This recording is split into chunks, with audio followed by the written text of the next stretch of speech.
il est fort heureux que mon arrivée à la tête du département coïncide avec la réactivation par la DACG de la conférence annuelle des parquets après, il est vrai, quelques années d'inertie. Pour ma part, j'éprouve un immense plaisir à présider notre rencontre d'aujourd'hui. En effet, la conférence des chefs de parquet offre un cadre idéal d'échange entre la chancellerie et les parquets pour débattre d'une question d'actualité ayant un lien direct avec l'activité de poursuite.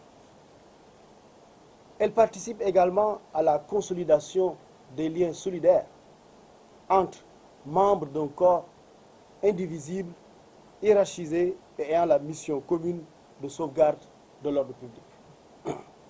Cette année, nous avons choisi de discuter de la problématique de l'action publique et de la détention provisoire. À l'évidence, le choix du thème n'est pas fortuit. Le DACG a eu tout à l'heure à évoquer l'histoire du choix de ce thème, l'histoire du choix de ce sujet. Je voudrais juste ajouter à ce qu'il a dit qu'il s'agit aussi d'un sujet dont tout le monde parle aujourd'hui. Pourquoi pas nous?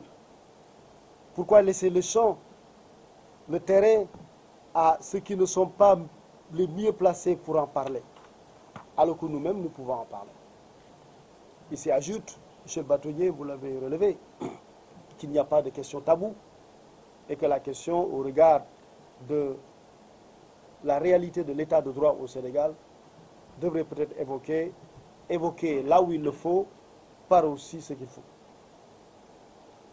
La gestion de la détention envisagée au sens large est certainement l'enjeu majeur de notre système judiciaire pénal, dont ce prestigieux forum des procureurs va débattre, pour en établir le bilan pratique et envisager les perspectives de sa modernisation.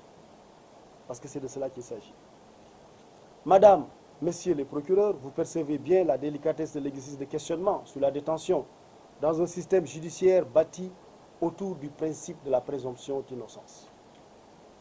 Elle tient à la nécessaire balance entre deux injonctions paradoxales. D'une part, la liberté corollaire de la présomption d'innocence doit être respectée. Elle doit même être souveraine. Cependant, cette assertion ne devrait pas occulter la part de réalisme nécessaire à l'efficacité des procédures ou même à la sécurité ou à la tranquillité publique. Comme vous le savez, le législateur sénégalais a pendant ces dernières années amélioré sensiblement le dispositif répressif dans le sens d'encadrer le recours à la privation de liberté. Les exemples ou les illustrations sont nombreux. Depuis 1999, la détention avant jugement en matière correctionnelle a été limitée à 6 mois par la loi du 29 janvier 1999, sauf dans les cas où celle-ci est obligatoire, ainsi que toutes les infractions prévues aux articles 56 à 100 du Code pénal.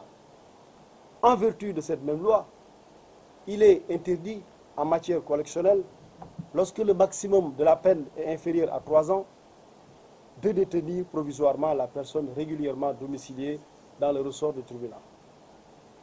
L'inculpé régulièrement domicilié au Sénégal ne peut être détenu plus de 5 jours.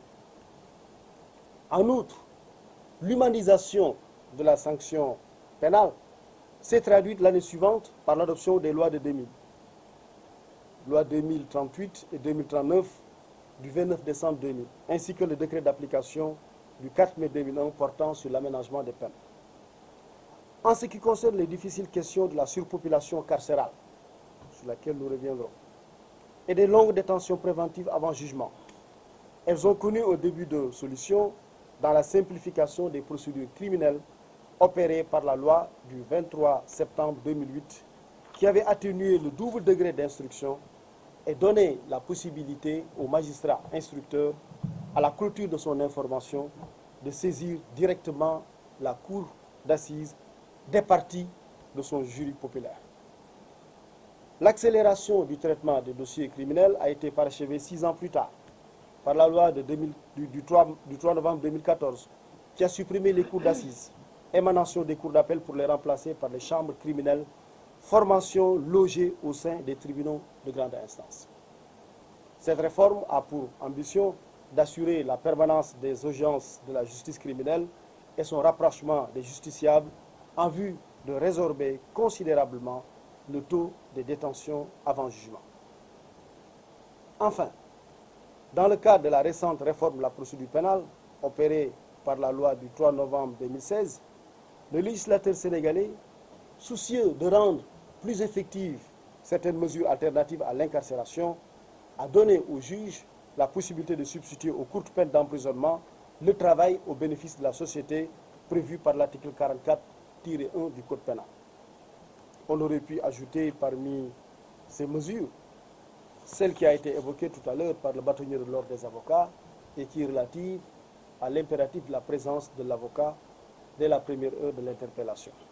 Monsieur le bâtonnier, je peux vous assurer qu'ensemble, nous allons très vite trouver les modalités pour l'application consensuelle et apaisée de cette réforme.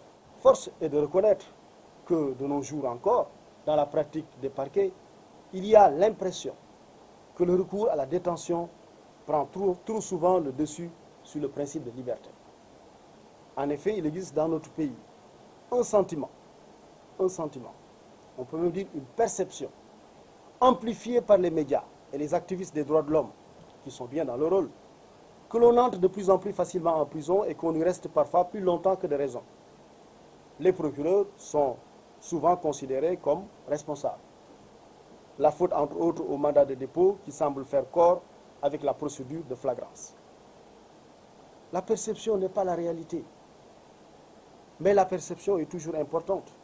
Elle l'est d'autant moins que les accusateurs ne s'encombrent pas toujours de vérifications chiffrées. Mais l'opinion publique se défie souvent de la vérité des chiffres. Une impression forte lui suffit. Et dans une démocratie, il faut gérer les impressions, il faut gérer les perceptions.